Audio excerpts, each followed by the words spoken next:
Now, to make matters even worse, similar to Trump, Joe Biden is now under investigation for his mishandling of documents. For decades, Biden left a trail of classified material in multiple locations, including multiple private offices, in a cardboard box in his garage. But as far as we know, the DOJ has not even convened a grand jury against Joe. That case appears to be going nowhere. Now, here with reaction to all of this is author of the bestseller Trial of the Century, Fox News legal analyst Greg Jarrett, also best-selling author of the book Get Trump, Harvard Law professor Alan Dershowitz.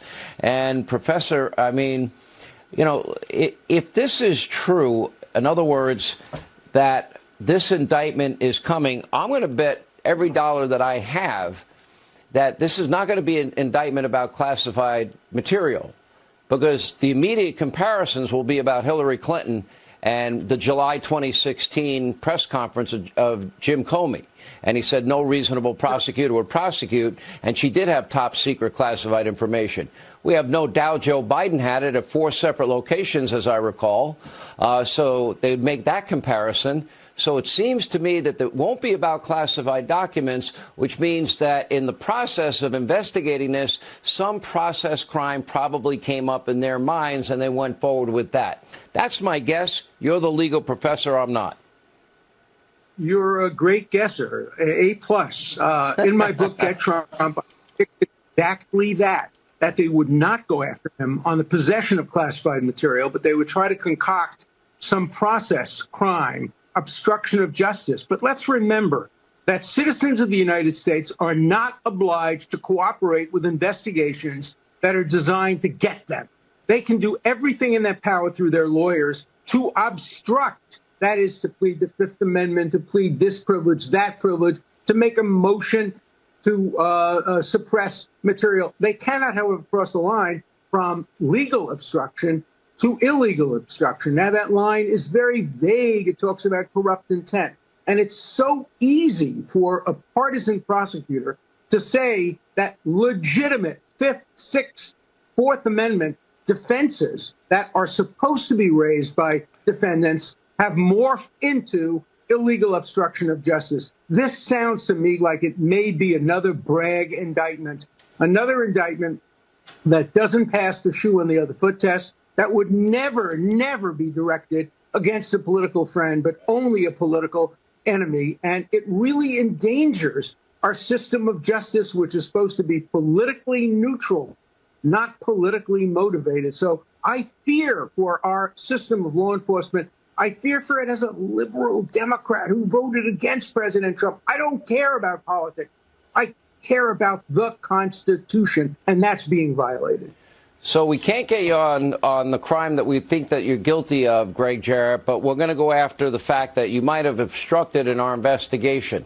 Now, let me ask you, when Hillary Clinton deleted those 33,000 emails with BleachBit and then removed SIM cards and then had BlackBerries and iPhones destroyed with hammers, wouldn't that be the very definition of obstruction to you? They were subpoenaed. Oh, it's absolutely obstruction. Yeah, sure. It's obstruction of justice. And she skated thanks to James Comey. But this is a consistent pattern. The left has weaponized the legal system, and their current avatar is Merrick Garland. You know, scorned as a Supreme Court justice, he launches a vengeance campaign against Donald Trump, whom he blames. And I think that Garland is the most partisan attorney general in history, who corrupted the Biden DOJ and the FBI, selective prosecution to punish political enemies. But he runs a protection racket for Joe Biden and his son. You know, Garland has taken a dispute over documents that's governed exclusively by a civil statute, the Presidential Records Act. And Garland has decided, well, I'm going to criminalize it by contorting the law. But then he discovers, oh, gee, Joe Biden my boss did the same thing. OK, now I'm going to shift to obstruction, claiming that Trump wasn't cooperative. The professor is absolutely right. He doesn't have to be cooperative under the law, especially, Sean, since it was the stated opinion of the DOJ that a former president can take whatever he wants under the Records Act. For 10 years, that was the standard endorsed by a federal judge in Washington. But Garland abandoned it because it's Donald Trump. His problem is that Obstruction requires a corrupt purpose. The Supreme Court has defined that. Immoral, depraved, or evil intent. Well, where the hell is that evidence? I mean, if Trump honestly believed he was entitled to the documents under the act, there is no corrupt purpose, no obstruction.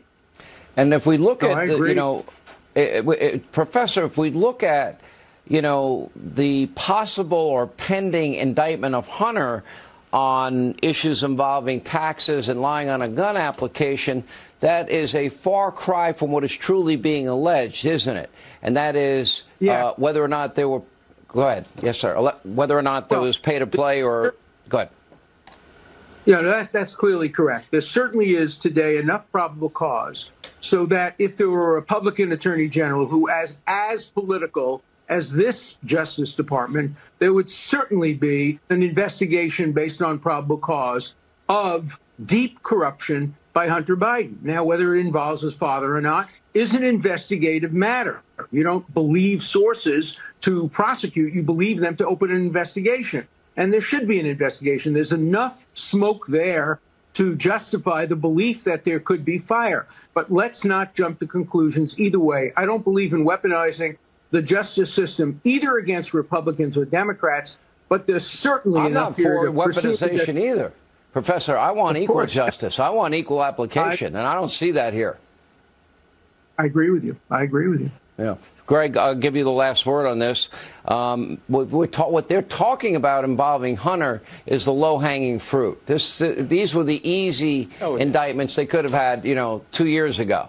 But they didn't go there. And now maybe do they use, low-hanging fruit for Hunter to kind of mitigate the fact that they're going after Donald Trump, the leading Republican candidate for the presidency?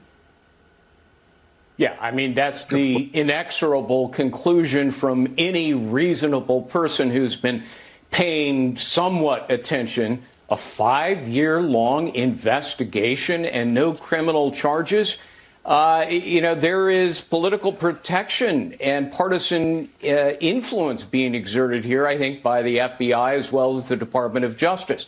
If Hunter Biden is charged at all, and I am skeptical, it'll be relatively minor, and it will ignore his larger suspected influence peddling schemes that implicate Joe Biden as complicit. I mean, you outlined some of it in your monologue. Just look at the laptop documents that incriminate Joe Biden as an active participant as well as a beneficiary. Yeah. But as I said before, they are both protected while Trump is targeted.